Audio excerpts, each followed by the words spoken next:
Greetings, Games Workshop. This is a response video to your Warhammer adventures, and where to even begin? I can actually begin with myself. If you are unaware of who I am actually a nerd disguised as a bodybuilder. Here is proof of that. Now, I've been a fan of Games Workshop and the Black Library for a very long time. Now, the first fantasy book I ever read, except for Lord of the Rings and The Hobbit, was this extremely fine tome of wisdom, Molly's Darkblade. After that, I started reading more fantasy. Before that, I had only read historic fiction. And Molly's Darkblade, obviously, not particularly suited for a younger audience, perhaps. It's not particularly politically correct, and that's what I loved about it, that it was grimdark, brutal, uncompromising, and there was no moral overtones. It was just an epic action story. That is why I loved Molly's Darkblade. Now, fast forward a few years, I have never been a fan of science fiction, and I will admit something. I've actually never watched Star Wars, so not a science fiction guy at all. Until I decided to myself that I was gonna give science fiction a chance. So I started with this fine book because I've heard much good about it, and I was immediately hooked. I was immediately hooked into a science fiction series, even though I did not like science fiction. Now, why was I so hooked by Horus Heresy? Yes, because it was uncompromising, it was grimdark, it was brutal, and it was extremely epic. Now, all of these things are completely broken by what I see before me right here with Warhammer Adventures. It completely shatters the narrative, the good thing you have built here, or the cool epicness and aesthetics you have created. Now, no one is thinking that Warhammer 40k or Horus Heresy is an ideal world, and that's the point. It's supposed to be a brutal world you don't want to be in. That's a charm with it, that it is grimdark and horrendous. And now I see quite clearly where this is heading, and believe you me, as a Swedish individual in this particular moment in time, I am fed up with politics. I don't want to think about it anymore. And when I see, because this is about politics, we can see that from a mile away. I don't think you believe that this is about getting a larger audience or whatever. That might make sense for you, but the thing is, this will not be your target audience. I'm sorry to say that.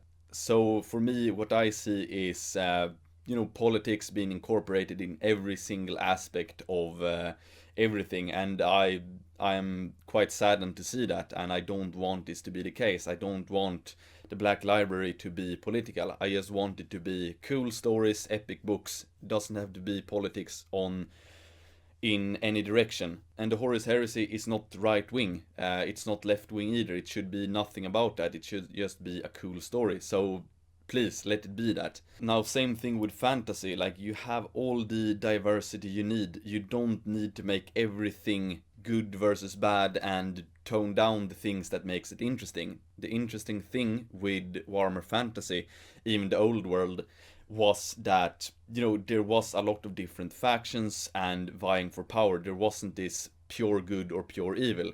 But now when I see this, it's not particularly attractive at all. It's just, for me, it's politics, and I know quite well where this will end. It will probably end with transgender space marines or transgender Stormcast Eternals. I don't know. And I'm saying this because I root for you. I haven't been in the hobby in a good few years now because I've had been occupied with other things, but at some times in the back of my mind I've always thought like, oh cool, it would be nice to get back into the hobby at one stage or another. But when I see these sort of things, it's not a very alluring prospect to get back to a company that promotes these sort of things. And here's the thing, I'm not saying that the hobby should only be for a certain demographic, but what I'm saying is that leave the aesthetics of it alone, leave the lore alone. It's epic as it is. That is why it's attractive. That is why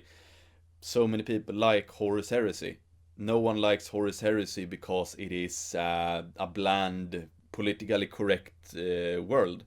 I mean, I am the first one to be against degeneracy and porn, for example, but in Warhammer Fantasy and in Warhammer 40k, I still want Slanesh to be around.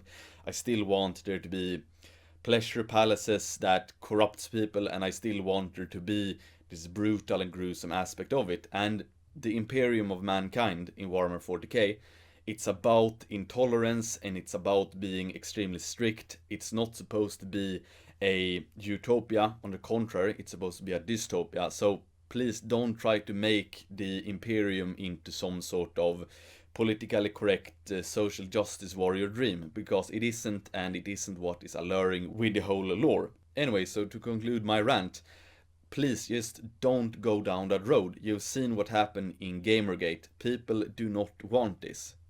I know that some marketing expert who isn't an expert at all, you can talk to me if you want some marketing advice. I'm absolutely certain that I know much better than they do, because obviously this is a step in the wrong direction. Anyway, don't listen to them. This is not what people want. People want and people love Warhammer 40k Horus Heresy because it is brutal, uncompromising, and politically incorrect. They don't want this sort of diversity. So that was my case. I hope you listen. And for anyone who from Games Workshop, check out Arch Warhammer's videos on the subject as well. I think he portrays it in a quite good light. And then lastly, like, I still like you. I still like Black Library. I think you're doing great work. So keep it up, but don't go along this path, because nothing good will come out of it. And who am I?